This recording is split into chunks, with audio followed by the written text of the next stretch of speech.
Amazon दुनिया की सबसे रहस्यमयी जगह है। यहाँ पर कई ऐसे रहस्य हैं जिससे आज तक पर्दा नहीं उठ पाया है। लावा की तरह खौलती नदी से लेकर हाथी को खा जाने जितने बड़े एनाकोंडा तक, और यहाँ ऐसे भी पेड़ हैं जो कि चलते हैं। क्या ये सब सच है या बस एक दंत कथा? हम आपको यही बताने वाले हैं, तो चलिए 5 मिनट में आपको अमेज़न के जंगल का सैर कराते हैं। बस आप इस जंगल में घूम न हो जाइएगा। Number 6, boiling water. अगर आप कभी अमेज़न जंगल में जाते हैं और आपके सामने कोई नदी दिखती है तो तुरंत उसके पास मत चले जाना या फिर डायरेक्ट उसके अंदर कूद मत जाना, क्योंकि इसके बाद आप पानी के बाहर नहीं बल्कि सीधा इस धरती से बाहर निकलेंगे, यानी कि यमराज के पास। क्योंकि अमेज़न जंगल के अंदर कई ऐसी नदियां हैं जो कि उबलते पानी के साथ बहती है। इसके अंदर पानी का तापमान आमतौर पर 45 डिग्री सेल्सियस जितना होता है और दिन में कई वक्त ये तापमान बढ़कर 110 डिग्री सेल्सियस जितना भी पहुंच जाता है, यानी कि इतना ज्यादा है कि एक बार आप इसके अंदर जाएंगे तो कभी भी बाहर नहीं आ पाएंगे। ये सीधा आपके शरीर को 3rd डिग्री जला देगा। और उसके बाद क्या होगा ये बात तो आप जानते ही हैं। वैसे तो ये पानी इतना ज्यादा गर्म क्यों होता है, इसके बारे में रिसर्च चल रही है। कुछ लोगों का मानना है कि ये बिल्कुल किसी हॉट स्प्रिंग जैसा है, लेकिन किसी भी हॉट स्प्रिंग में इतना ज्यादा गर्म पानी नहीं आता।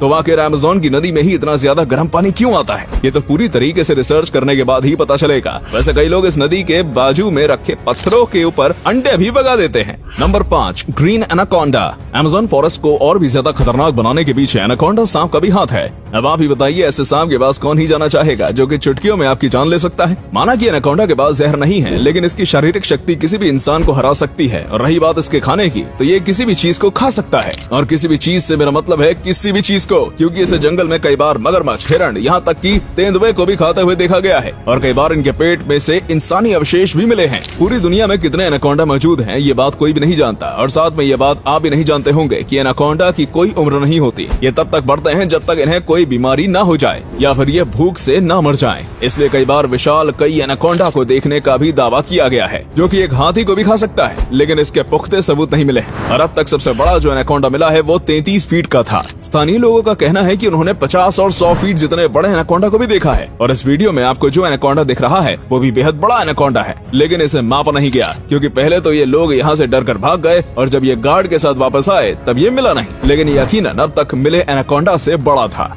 Number 4, strange geoglyphs. अगर आप अमेज़न जंगल को ऊपर से देखेंगे तो आपको कई ऐसी चीजें दिखेंगी जिसे देखने के बाद आपको यकीन नहीं होगा। जैसे कि पूरे अमेज़न जंगल में कई ऐसे अजीबोगरीब पैटर्न्स बने हुए हैं जिन्हें बस ऊपर से ही देखा जा सकता है। इन पैटर्न्स को बनाने के लिए जमीन पर कई प्रकार की लाइनें की गई हैं। यहाँ तक कि कई जगह पर तो अजीबोगरीब शेप्स के पत्थर भी रखे गए हैं। अब इन सब चीजों को क्यों और कैसे बनाया गया था, ये सब आज तक रहस्य बना हुआ है। इसे बनाने के पीछे का सबसे पहला निशाना एलियंस को बनाया जाता है। कहा जाता है कि एलियंस ने ही किसी न किसी वजह से इसको बनाया होगा, क्योंकि दुनिया के कई कोनों में से ऐसी कई चीजें देखने को मिलती हैं, जैसे कि नाज़का लाइंस जो कि पेरू में है। और कुछ का मानना है कि इस तरीके से एलियंस आपस में बातें किया करते थे। और वैज्ञानिकों ने कहा है कि हो सकता है ये सब चीजें अमेज़न के जंगल में रहने वाले आदिवासियों ने बनाए हों। जैसा कि आज के वक्त में मनोरंजन के लिए कई सारी चीजें मौजूद हैं, लेकिन उस वक्त ऐसा कुछ नहीं हुआ करता था, इसलिए कहा जाता है कि ये सब उन्होंने अपने मनोरंजन के लिए किया होगा। लेकिन वहीं पर आखिर इन्होंने उन चीजों को बनाया कैसे, क्योंकि बिना किसी मॉडर्न टूल के इंसानों के लिए इसे बनाना इम्पॉसिबल है। नंबर 3, पोटू। अच्छा, अभी आपको कोई पक्षी दिख रहा है? शायद नहीं दिख रहा होगा,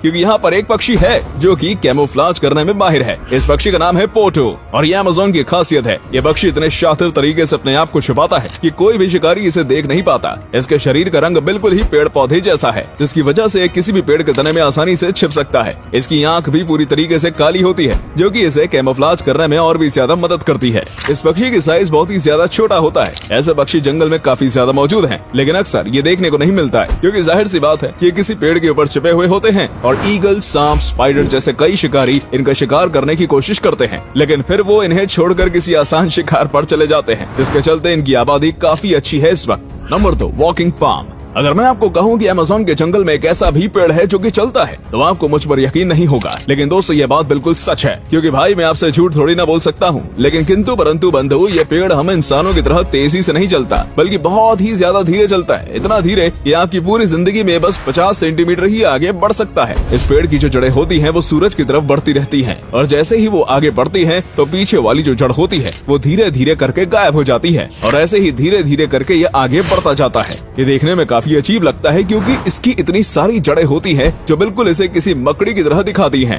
इस तरीके से जड़ों वाला शायद दुनिया में ये इकलौता पेड़ होगा, और ये पेड़ चल सकता है वो तो एक अलग ही कहानी है। Number 1, plastic eating fungus.